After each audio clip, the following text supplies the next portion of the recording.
nag-uutos na sila, mas lalong lumakas yung loob ko. Hindi matatawaran ang impluwensya ng simbahan pagdating sa mga pagbabago sa ating lipunan. Kaya naman parating simbahan ang pinupuntirya ng iba't ibang grupo para sumama at manguna sa kanilang pagkilos. Ang Arsobispo ng Maynila ang pinakamataas na pinuno ng eklesyastika sa Pilipinas, si Gaudencio Cardinal Rosales. Kung ang kanyang sinundan na si Cardinal Sin, sinusuportahan ng mga kilos protesta noon. Para kay Cardinal Rosales, hindi ang pagsali sa mga demonstrasyon ang solusyon sa mga nangyayaring krisis sa politika. Some people's knowledge of democracy is a rally. Some people's idea of democracy is EDSA. Some people's own work is to join forces. Yan lang ba ang demokrasya? May mga ibang paraan para kay Cardinal Rosales para makamit ang mga pagbabago sa politika. It is very, very clear na turo ng simbahan. At maging kay Kristo naman hindi siya nakialam.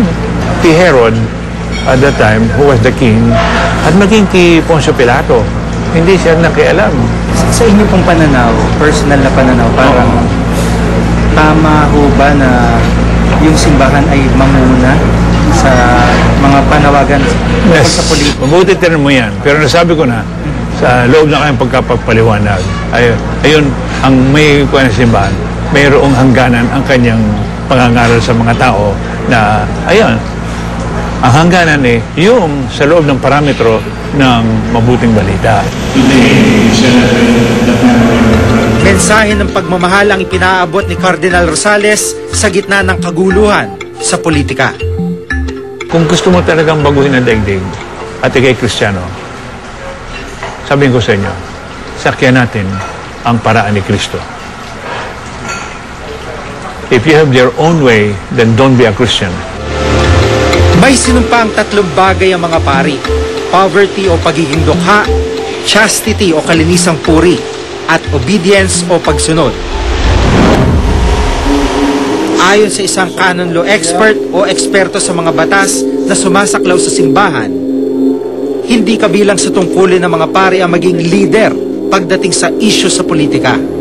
The specific role of the clerics is to be spiritual leaders, not social leaders. Actually, priests and clerics, when I say clerics, I include also bishops, no? We are very bad social leaders. We are not trained for that. And therefore, it is proper, even for the sake of the lay people, to allow them to exercise their own apostolate and their own function in the church. Tungkulin daw ng simbahan na magpahayag ng salita ng Diyos, hindi ang makisawsaw sa politika. I think it's not proper because we have to fulfill our mission but within our limits, not just outside the limits. Pero ayon kay Father Romeo Intengan, isang dating Jesuit superior, walang masama sa ginagawa ng mga paring lumalahok o nakikialam sa gulong politika. Pero dapat sa simbahan din na yan, sa parokya din na yan, may puwang din yung kabila magsabi. Halimbawa pagkatapos ng final prayer before the final blessing, dapat yung mga ibang posisyon pwede rin magsabi, Father, pwede kami magpahayag. Kami rin po nangubida rin sa inyo sa mga sang-ayon sa aming posisyon sa isang rally sa ganyang lugar para sa ganitong posisyon. Hindi lamang yung one side ang pwedeng hear dyan, ang pwedeng pakinggan dyan. Mabuhay ang kababaihan! Mayroon daw pananagutan ng mga paring pangalagaan ng moralidad ng mamamayan. Mabuhay! At kung may immoralidad sa politika, pwede silang magsalita at magpatawag ng aksyon tungkol dito. February 7. Kaya bagamat ang pare ay mamamayan din, may karapatan na pumosisyon sa mga bagay ng politikal, dapat ingat talaga siya sa kanyang pagpahayag ng kanyang posisyong politikal. Dapat siya ay talagang maingat, kumbaga mahinahon, malinaw. Ayon sa constitutionalist, malinaw ang pagkakaiba ng simbahan at mga namumuno sa gobyerno. There are members of the religious that have a particular stand on certain political matters, As well as there are priests that would walk in the streets. That's part of ang tinatawag natin freedom of association. It's not because there is separation of church and state na yung mga religious are excluded from political life. That's not the concept. Ang concept nito, government cannot sponsor a religion. Pero pagdating sa pagsasalita o paghimok ng mga nasa simbahan na sumama sa mga rally ang mga tao, ito ang kanyang pahayag. Our laws say that for so long as the priest is not government, di ba? He can do whatever he wishes in the place of worship that they have. Ngayon, if the priest does it, hindi naman accountable, hindi naman public officer yung priest. So, the Constitution guarantees that freedom to be able to speak to its congregation.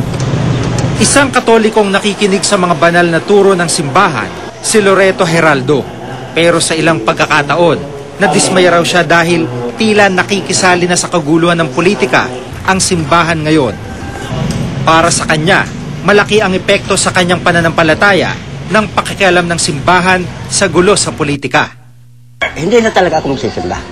Ang tingin ko talaga dapat, nararapat lang talaga ang pare ay nasa simbahan ka lang. Hindi ka na makikisawsaw. Yung nga sinasabi ko, huwag ka na magsawsaw sa politiko. Dahil pare ka lang. Ang politiko ay politiko. Ang pare ay pare. Di tulad noong panahon ni Cardinal Sin kung saan mas kinakikita ng pagkakaisa mga pari at obispo. Tila watak-watak ngayon ang mga kaparian dahil sa iba-iba nilang paniniwala sa takbo ng politika. Sana'y mas maging malinaw ang pagkakaiba ng mga tungkulin ng mga nasa simbahan at mga namumuno sa gobyerno. Dahil sa huli, ang mga mamamayang sumusunod at naniniwala sa kanila at hindi ang mga ipinaglalaban ang pansariling adhikain ang siyang makikinabang dito. Ako si Jigo Manicad at itong nakatala sa aking Reporter's Notebook. Umiinit ang mga programa, tumitindi ang saya. Kaya sama-sama tayong mag-summer dito sa GMA. Nagliliyab ang mga tagpo sa Babangon Ako't Tuturugin Kita. Walang kasing init na hanakini. Heartwarming laughs sa all-new Daisy 7. At marami pang hot and new shows na aabangan ninyo. Walang kasing sigla ang summer sa lalong umiinit na samahang 9827777, local 1424. Maaari rin po kayo mag-email sa Reporter's Notebook at gmaynetwork.com. Para sa malalimang pagtingin sa mga issue at balita, samahan niyo po kaming muli hanggang sa susunod na Martes. Ako si Maki Pulido. Ako si Jigo Manicad at ito ang Reporter's Notebook.